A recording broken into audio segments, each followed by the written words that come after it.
Jamaah ikhwan akhwat rahimakumullah. Puja puji syukur. Mari sama-sama kita panjatkan kepada Allah Subhanahu wa taala karena alatnya sudah ditanamkan melalui berkah karomah guru agung. Alat syukur. Makanya kita diajarkan setelah kita ketemu dengan ta'lam qaf ya nun, setelah ditalqin oleh guru agung kita, maka oleh-oleh hadiah bonus istimewa terutama dari guru agung kita yaitu diajarkannya kita cara bersyukur kepada Allah. Syukur dengan lisannya, sibuk lisannya terus berzikir kepada Allah, sehingga nggak sempat buat ngomongin orang, nggak sempat buat ngejelek-jelekin orang, nggak sempat lisannya dipakai buat merendahkan orang, nggak sempat lisannya untuk berkata yang kotor, yang merugikan orang lain, kata-kata yang tidak sepatutnya diucapkan. Kenapa? Karena lisannya terus sibuk dengan kalimat syukur. La ilaha illallah. Lalu hati kita pun sudah ditanamkan kalimat syukur dengan zikir khofi kita. Sehingga hatinya yang sibuk dengan zikir khofi, gak sempat lagi geremat, gak sempat lagi julid, gak sempat lagi memikirkan kejelekan orang lain, gak sempat hatinya merencanakan sesuatu yang tidak baik. Kenapa? Karena lisannya sudah sibuk dengan zikir, hati kita pun disibukkan dengan zikir. Dulu yang ramai ada pertanyaan, gimana Abah kalau zikir yang di hati itu kadang ada, kadang hilang. Kadang ada lagi, kadang hilang lagi. Kata Abah, yang nggak apa-apa, asal pas lupa ingat. Pas ingat, iya ya udah ingat lagi. Dan memang makom kita mah baru sampai di situ. Yang makomnya sudah selalu ingat, stabil itu hanya cuma guru agung. Kita murid-muridnya ya kadang loncat-loncatan, ya bagus masih bisa loncat-loncatan. Gitu ya. Lalu pas ingat, pas butuh kita baru ingat, baru aktif gitu ya. Ya sama kata Abah juga, seperti bangku punya kursi. Ya kalau lagi dibutuhkan untuk duduk dipakai, didudukin. Tapi kalau lagi lagi tidak perlu, tidak dihidupkan. Itu kita masih seperti itu. Tapi ketika kita ingat, gitu ya, ketika kita ingat ya langsung aktifkan kembali. Maka salah satu cara syukur yang luar biasa adalah untuk supaya makin aktif, zikir hobinya makin tajam hatinya, yaitu dengan memperbanyak zikir jaharnya. Jadi zikir jaharnya harus di atas rata-rata. Zikir jaharnya harus lebih banyak. Kenapa? Lebih banyak zikir jaharnya, maka gue mau pinjam motor lu. Boleh. Akan makin mau banyak. Jumatan sama bapaknya Erik. Halo. Nggak ada apa-apa gue tuh. Nggak ada. Pak Samsul, mohon dimatikan. Iya, dia bisa naik nggak? Halo. Udah Ki Andi, udah. Ya. Baik, jadi semakin banyak zikir jahar yang kita bacakan, makin banyak zikir jahar kita, maka itu yang akan mempertajam, akan makin aktif zikir khofi kita. Syukur qalbi kita. Lalu diajarkan lagi kita syukur yang luar biasa oleh guru agung kita. Apa? Syukur bil arkan, syukur dengan perbuatan. Ya ini, selama badan kita sehat, masih bisa melangkah, maka cara syukurnya adalah datang ke tempat-tempat manakiban dimanapun itu. Makanya Abah mengharamkan, jangan suka bilang jauh, haram. Jangan suka bilang capek. Kenapa? Karena sejauh apapun jadwal manakiban, semuanya masih sekolong langit, masih satu atap yang sama. Jangan suka bilang capek, apalagi bilang capek, aduh manakiban terus nih capek. Apalagi misalnya gini gitu, hati-hati. Gitu ya. Orang yang tidur terus pun capek. Bahkan ya gampang bagi kita mah. Karena kita meyakini bahwa ruh kita sudah digenggam. Setelah ditalkin, ruh kita sudah ada dalam genggaman guru agung kita, pengersahabat. Ya kalau kita sudah merasa bosan, merasa capek, sudah lelah, tidak mau menakiban, tidak mau beraktivitas, tidak mau menghadapi hiruk pikuk di alam dunia ini, tinggal bilang sama Abah, tolong jemput saya, antarkan saya. Beres. gitu ya, bagi kita. Cuma kan belum ada yang begitu. Jadi baru di bibir saja gitu. Makanya Abah mengharamkan bilang capek, mengharamkan bilang jauh. Cara syukur kita sudah lengkap. Dengan ditalqin, itu adalah alat syukur kita kepada Allah Subhanahu wa Ta'ala. Lisannya sibuk dengan zikir, tandanya selalu ada kebaikan dari lisannya. Hatinya yang selalu berzikir dengan zikir kopinya, berarti hatinya selalu bersyukur, tidak ada tidak ada syirik, tidak ada iri dengki yang lainnya karena sudah dibersihkan, selalu sibuk dengan zikir kopinya. Badannya tidak sempat buat kumpul-kumpul ngegosip, tidak sempat untuk kumpul-kumpul hal-hal yang tidak bermanfaat. Kenapa? Karena waktunya habis untuk amalia, untuk manakiban, untuk melakukan hal-hal baik. Maka bersyukur kita kepada Allah, pantaslah kita selalu diajarkan oleh guru kita untuk mengucapkan alhamdulillahilladzi faddalana ala katsirin min ibadihil mu'min. Masya Allah, ini luar biasa. Jamaah ikhwan akhwat rahimakumullah, kita sudah memasuki hari-hari terakhir di bulan Dzulqa'dah, gitu ya.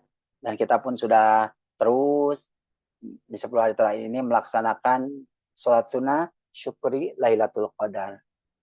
Masya Allah, ini kenikmatan lagi sholat sunnah syukri Lailatul Qadar, syukur Lailatul Qadar. Namanya sesuatu yang disyukuri berarti sudah didapatkan. Ini lagi, pantaslah kita bersyukur, wajib kita bersyukur kepada Allah Subhanahu.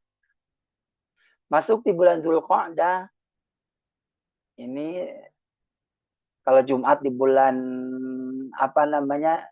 ini gitu ya, kita masih terus digiring. Ini Jumat yang di detik-detik terakhir bulan Dzulqa'dah, maka dari 8 huruf di dalam bulan Dzulqa'dah di dalam kitab Fadhailus Syuhur, kayaknya hampir semuanya sudah dibahas oleh seluruh wakil talqin, oleh para mubalik. Tapi tidak ada salahnya untuk kita semakin meresapi, bahkan bisa jadi semakin diputar-putar, jadi diulang-ulang, jadi dihafal. Kalau kemarin Abah Jagat di Bekasi menyatakan, kalau kita menghafal sesuatu, kata Abah, caranya adalah dibaca dulu 20 balikan, 20 kali. Seperti doa Isyraq yang begitu panjang, doa Saifi, gitu ya. Cara menghafalnya dibaca 20 kali. Kata Abah Jagat, ini dari Abah, Masa Abah. Dibaca 20 kali, bolak-balik terus. Nanti kelamaan akan nempel. Minimal nempel urutannya. Jadi luar biasa. Nah, begitu juga dengan kitab Fadhailus Syuhur. Setiap waktu ya, online, offline kita mendengar. Minimal kalaupun ini minimal hafal aja dulu huruf-huruf. Bulan Dzulqa'dah ada 8. Ada huruf dzal, ada wawu, ada alif, ada lam, ada qaf, ada ain, ada dal, ada ha. Beres tuh 8. Dzalnya rame, sudah hafal lah. Dzalnya zauq, rasa. Kita ikut dengan guru agung, belajar ilmu tentang rasa supaya kita menjadi hamba-hamba yang pintar merasa, bukan merasa pintar. Zauq. Lalu ada wawu, wawunya apa? Wukuf. Ini bekal dari guru agung. Jangankan besok, bulan besok Dzulhijjah, orang-orang yang wukuf di Padang Arafah, kita pun sedang wukuf kapanpun, dimanapun. Dengan apa? Dzikir khofi. Orangnya lagi masak, orangnya lagi nyuci, orangnya lagi jalan, lagi di kantor, di sawah, di pangkalan ojek, dimanapun lagi ngajar. Tapi ketika hatinya aktif, zikir khofinya aktif, sama. Dia sedang wukuf. Wukuf apa? Wukuful qalbi. Ini yang luar biasa. Kalau wukuf zaman, wukuf makan, wukuf nanti. Di Padang Arafah tempatnya sudah disiapkan 9 Dzulhijjah. Tapi kita mah kapanpun, dimanapun sudah diajarkan. Maka bagi saudara-saudara kita yang berangkat tahun ini dibisahkan untuk berangkat ke Mekah, ke Madinah, sempurnalah iya. Kalau sudah ditalqin. Kenapa? Karena nanti di Padang Arafah bukan cuma wukuf tempat, wukuf waktu, tapi juga hatinya wukuf terus terkoneksikan baik kepada Allah Subhanahu wa Ta'ala. Ini bedanya kita. Lalu ada alif. Alifnya apa? Akhlak. Masya Allah. Ini akhlak di atas segalanya. Ilmunya banyak. Banyak propnya lah pokoknya. Tapi ketika dia tidak punya guru mursyid, tidak ditalqin, ilmunya banyak, Tapi akhlaknya jelek, tidak jadi. Tidak jadi mulia dia di hadapan Allah Subhanahu wa Ta'ala. Maka, dan ini pun nih, saya mencerita bagian daripada akhlak. Jadi, bagi kita, ikhwan akhwat, harus meyakini, gitu ya. Karena setelah ditalkin ruh kita dalam genggaman guru agung kita, maka apapun yang terjadi kepada kita, semuanya ada dalam pantauan guru agung. Termasuk akhlak baik buruk kita. Ada ikhwan, misalnya contoh, saya mau ikut berkhidmat buat manakiban besok di Tegal. Misalnya. Sudah dikumpulin tuh duitnya sedikit. Udah rencana buat khidmat. Buat manakiban di Tegal. Tapi tiba-tiba hari ini datang ada orang, saudara, tetangga, sahabat, bahkan orang yang pernah berbuat baik kepada kita, tiba-tiba misalnya, atau ada manakiban tempat setempat yang memang boleh juga butuh khidmat dari kita, gitu ya. Maka apa yang harus kita lakukan?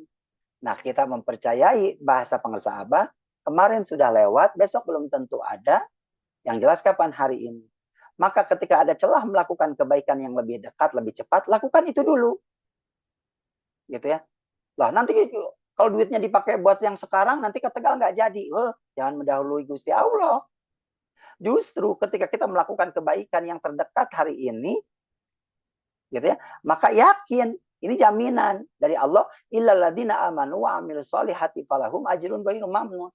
Maka bonus kebaikan hari ini pasti akan diberikan pada niat yang sudah kita niatkan nanti buat ke Tegal, pasti ada lagi, bahkan bisa jadi lebih besar, lebih berkah.